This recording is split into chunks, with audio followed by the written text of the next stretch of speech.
Welcome to this introduction to Neetrix. My name is Gordon Petrie. My challenge is to fire your imagination and hopefully describe situations you recognize in your business and show you how they can be resolved. So let's start with what is Neetrix?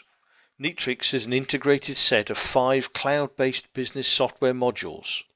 They're sold on a monthly subscription with no contract to tie you in. You can access Neetrix using a browser on any connected device.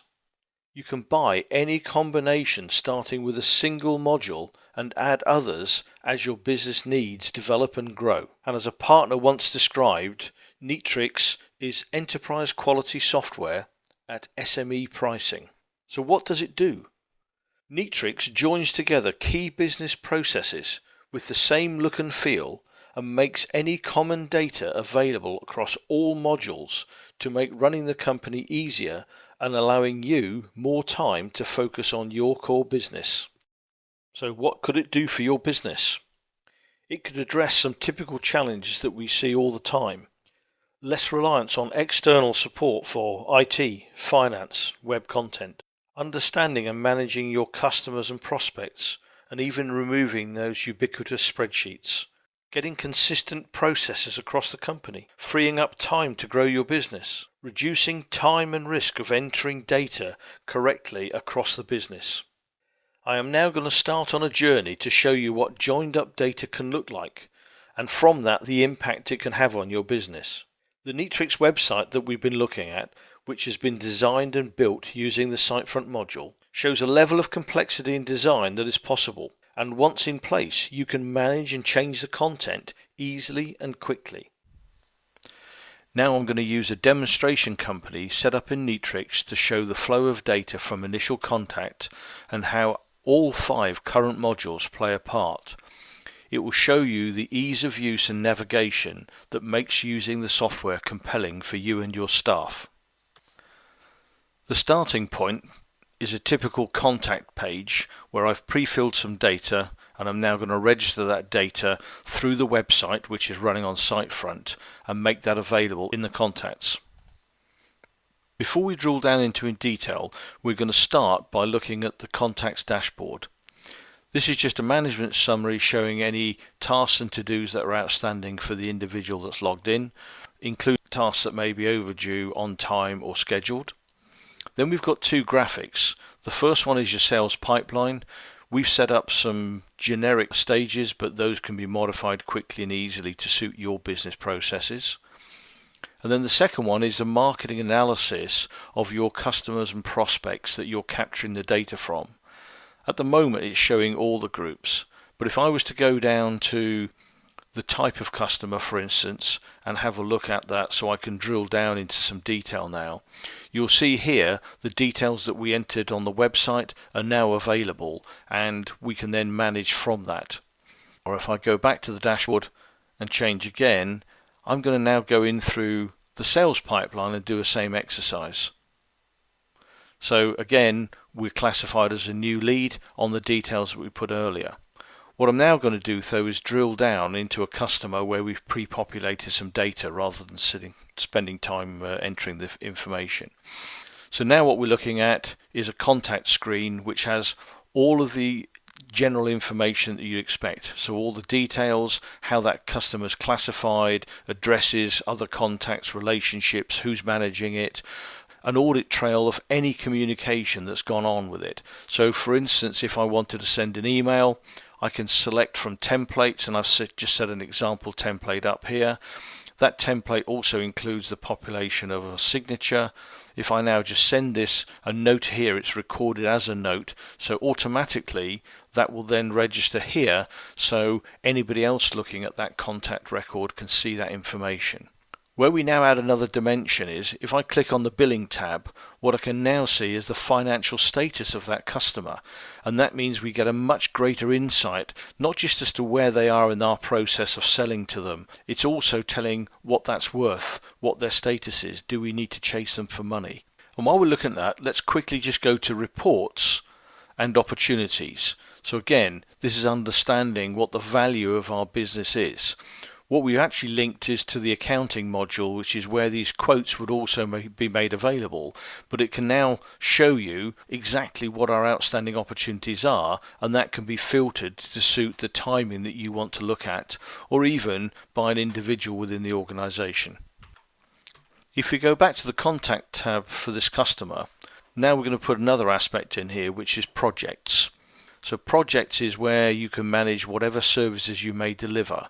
And again, this is just another dimension of whether you're a product or a service company. This would typically be relevant for a service company. And again, like the contact form, we've got a number of things that we can see here. We've got various stages that can be set up according to how your business runs.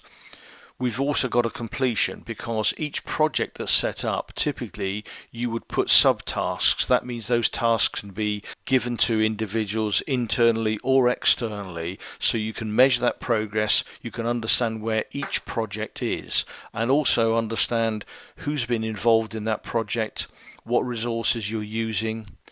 And much like the contact itself, each project you can see a financial summary of where you are with that. And the final tab, which is documents, is where you can store documents that are specific to that project, much like you can store them for customer specific, and generally you have a common files area. The final thing to note on this screen is we've automatically moved from contacts where we were looking at the customer into back office where we're looking at this project or job, but you can also manage tasks and events from here as well. So now, as part of our journey, we've started on the site front. We've been through contacts, we've been through back office, and both in back office and contacts we talked about financial data. So now if we move into the accounting module itself, we can see here another dashboard summary giving us our profit status and our current bank account balance. If I move to reports and go into an accounting period that we've already set up, what I can now see is a typical menu structure that your accountant would be looking for. So things like trial balance, balance sheets, profit and loss reports, and possibly one of the most interesting ones, a debtor summary. Who should I be chasing that owes me money? Now that you're in the accounting module, it may be that you're not using it fully, or you want to export data to manipulate it in a spreadsheet. Up here you've got an export button which will export all your financial data so you can manipulate it externally if that's what you require. Now let's just go to the income tab. So this is a summary of all of your customers. So we were looking at a single customer earlier. This is now where any quotes and invoices are registering. Again, you've got a filtering capability, so you can look at those on any timelines. You can show just invoices or just receipts, or a combination of them both. As a final action in the journey, what I'm going to do is, from the accounts package, I'm going to raise a new sales invoice. I'm going to raise it against the same customer that we were looking at earlier, and by going into the database I can search it. I'm not going to associate it with a job or a project, but what I am going to do is I'm going to put on the invoice a product that's in our demo store. This could be a single store or multiple stores. If there was a reference number I needed to register, I can put that in that box. I'm going to give it a status of invoiced, and what I'm going to do is say my normal payment terms are 30 days, and I'm now going to raise that invoice. So you can see here it's automatically logged it against that customer. It tells us the status, where the products are coming from, and while we're talking about product, we add one. So I'm going to select a product that I know is in the store. I'm going to select a quantity of one, and I'm not offering a discount, and then I'm just going to recalculate. So this is automatically taken the VAT rate. It's given us that breakdown. We can look at statuses and where we are, and we can see that this is unpaid. We can change that to make a payment if we wanted to.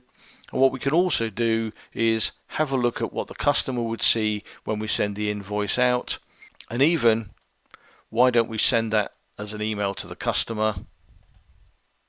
You can put any notes in there you want, record it so that you know it's gone, and there you have it.